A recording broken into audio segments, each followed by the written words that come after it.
আসসালামু আলাইকুম। স্বাগত জানাচ্ছি শর্মা টিভি 24 এর আজকের শীর্ষ সংবাদে। আমি হাবিবুর রহমান।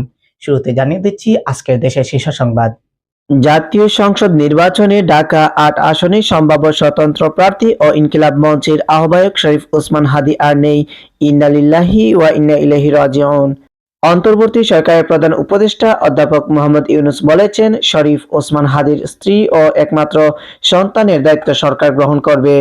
দুর্বৃত্তদের গুলিতে আহত হয়ে সিঙ্গাপুরে চিকিৎসাধীন ইনকিলাব মঞ্চের আহ্বায়ক শরীফ ওসমান হাদীর মৃত্যুতে শোক প্রকাশ করেছে বিএনপি।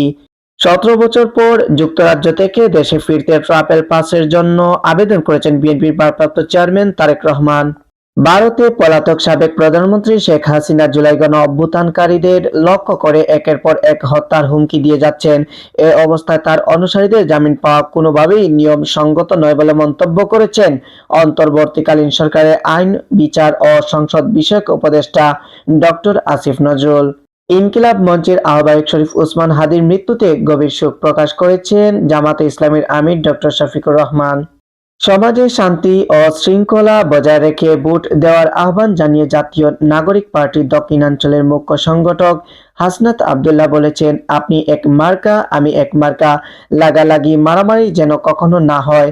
কোনো সহিংসতার দরকার নেই, প্রতিহিংসারও প্রয়োজন নেই। আপনারা এতক্ষণ শুনছিলেন আজকের দেশের শীর্ষ সংবাদ। এবারে থাকছে আন্তর্জাতিক শীর্ষ সংবাদ।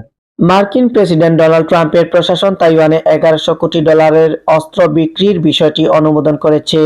এর মাধ্যমে প্রেসিডেন্ট হিসেবে দ্বিতীয়বারের মতো ক্ষমতায় এসে তিনি তাইওয়ানে অস্ত্র বিক্রির দ্বিতীয় চালানের অনুমতি দিলেন।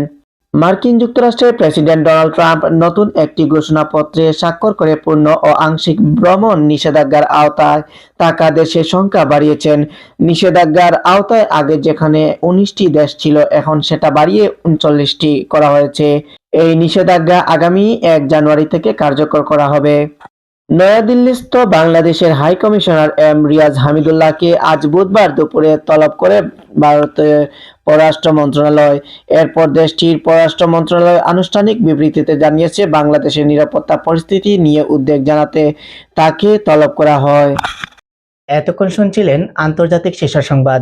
এবারে থাকছে আজকের খেলাধুলার সংবাদ। বিগ ব্যাশে অভিষেকেই রঙিন ছিলেন লেগ স্পিনার রিশাদ হোসেন। তার দুর্দান্ত বোলিংয়ে দলও জিতেছিল। বল হাতে একই ধারা ধরে রাখলেন রিশাদ, বল হাতে দুটি সরালেন এ ম্যাচেও। অবশ্য তবুও তার দল জিততে পারেনি মেলবোর্ন স্টার্সের বিপক্ষে। বাংলাদেশের মানুষ বরাবরই ফুটবল প্রেমী। বিশ্বকাপ আসলেই গোটা দেশ মেতে ওঠে উন্মাদনায়। বাড়ির দেয়ালের ছাদে গাছে গাছে উড়তে দেখা যায় প্রিয় দলের পতাকা। এবার সরাসরি ফিফা বিশ্বকাপে ফুটবলের ট্রফি দেখার সুযোগ পাবে বাংলাদেশের ফুটবল প্রেমীরা। প্রিয় দর্শক, আপনারা এতক্ষণ দেখছিলেন শর্মা টিভি 24 এর নিয়মিত আয়োজন আজকের দেশের শীর্ষ সংবাদ, আন্তর্জাতিক শীর্ষ সংবাদ এবং খেলাধুলার সংবাদ। এতক্ষণ ধরে আমি ছিলাম হাবিবুর রহমান। দেখা হচ্ছে শর্মা টিভি 24 এর পরবর্তী আয়োজনে। ততক্ষণে সবাই ভালো থাকবেন, সুস্থ থাকবেন। আল্লাহ হাফেজ।